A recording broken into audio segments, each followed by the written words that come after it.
Yoo ani sin jaaladhaa jedhu namni an jaaladhu na amanuuti damaan na wayyaa mee fala wayi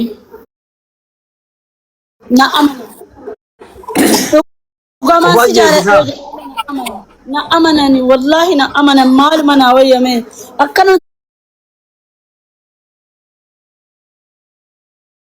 daamatti tokkoon jaaraara baqqaanetu lammeeffan. Gurratti qabiitti yoo biyya jiraate. Yoo biyya jiraate gurmatti itti himi ka. Hirratti mokkore. Gurra dhiisi utuu marfeen illee waraane na dhaga'uu didani ammaan na wayya qoy. Ndeema waan ta'e wayyi wallah. Ana gorsi siin jedhaara beesuma wayyaa nurra dhiqoo. Aboo dirqeen guyyaa kenni dhiqoo. Meeshaa raagee beergiin dalagaa dirqiin. Dalage. Wow. Let's go, guys. Nama sadaffaa baay'ee tuqataa. Okay, sadaffaan boo waa baay'ee wayaan. Nama sadaffaa baay'ee qaxxaa masa boonto ishii. Sadaffaan boon. Let's go, guys. Tap guys.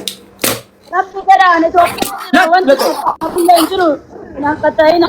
Atumaan jaarsa sodaattee diriin kasilaa waan namni nuguu danda'u.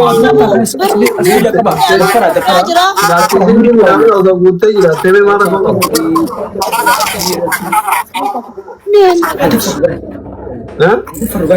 Asli dafara dafara miira keessa gara dafara asli dafara. Ka uduun laffaaniyaan bakka laffee waggaa meeqaa waggaa 42 laffee amma ta'e bakkuma ta'e kana nyaachisu. Wallahi qallaa illee tan ka bakka buun jaarsa kiyya mana kiyya sadditti godhee faa godhee xuriin fedhu ajaan jaaladhu faa fashisa godhee isa jiraachisa kamaayyerii qabu bichaa rabbi nattaa qabu. Ani bee umurii kiyya gaafadhee 42 naan janii ennaan bakka hin dhooye maan endee ganaan bee waggaa 20 wayi of siyaara.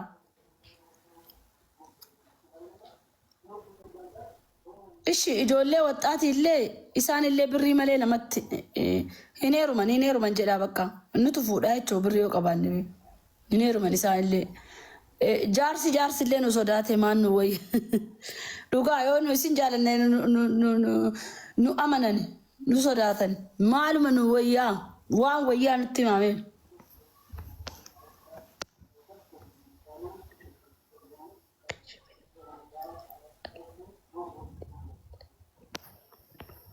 Kajibini maaltu na kajibsiise maaliif kajib maayine rumeeraan boyfriendii qaba na argiteetta bakka amma dhugamaan bakka namana seeraan na jaalatee na fuudhu fedha bakka kaan jaaladhellee na dheessani maal akka ta'e hin beekan na dheessani bakka I don't know leesh why sifu Miqqanyochi qaree sirtan sa'aatii live seenu kan onna seentan na duudaniif.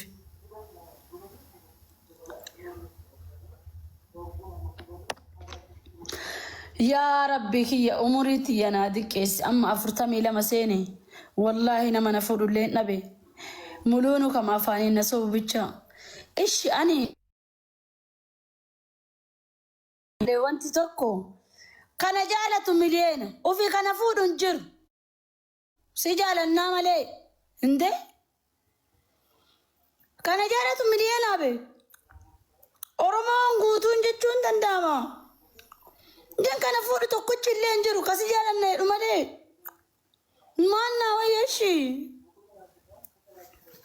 hinde si jaalannaan bichaa maannaa godhu. Abbo akkanaa tsaafin asitti asxalu baranallee arraba jira si asxala bilooksi godha qamaa jiran alla kafin konka maali muxeen teessuneetish inaafne ammallee arrabni ani liibii be ji'a ta'e seeneen beeku hoodhiis tanoo bakka faashinii arrabaa lufee abbo rabbiin sodaadhaan ulla kafina jaarsi dhugamaan fuudha feetu nama guddaallee ta'e rakkoon qaban garuu kawaa qabdu ta'uu qaba mana makiinaa okay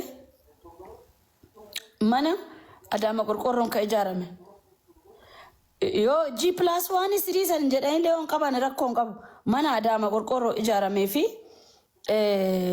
makiinaa yoo qabaatte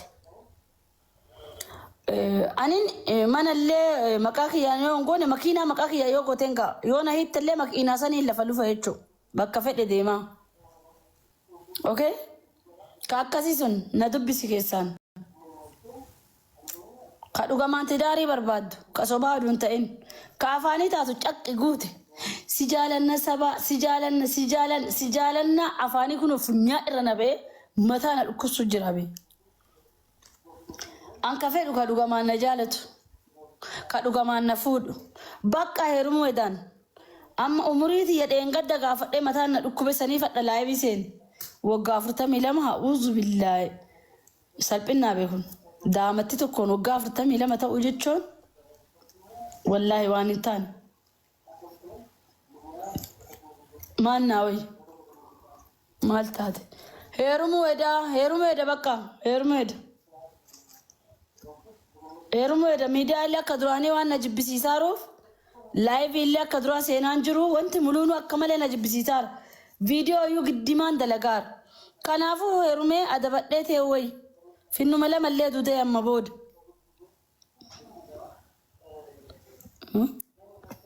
umuriin kee meeqa 30 yookiin yoo no 42 soddoma miti 42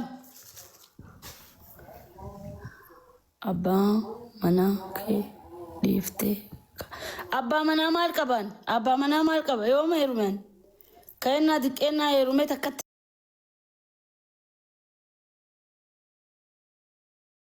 maal godharee hin dhabe keessaanillee jaaladhee na didani kadhadhee na didani akkam taaree bakka miidiyaa irra himachuu qaba dhugamaan tidaarii namni na fuudhuu barbaadde dura akka na jaalattu nam mul'isuu qabda ka kijibaa aduun ta'in ka kijibaa saba si jaalannaa bee wallaahi akkana jettee na sossoddeeti wanna jettee ka deemtu aduun ta'in ka dhugamaan na jaalattu ka kijibaa ka sossobanii wallaa si jaaladha si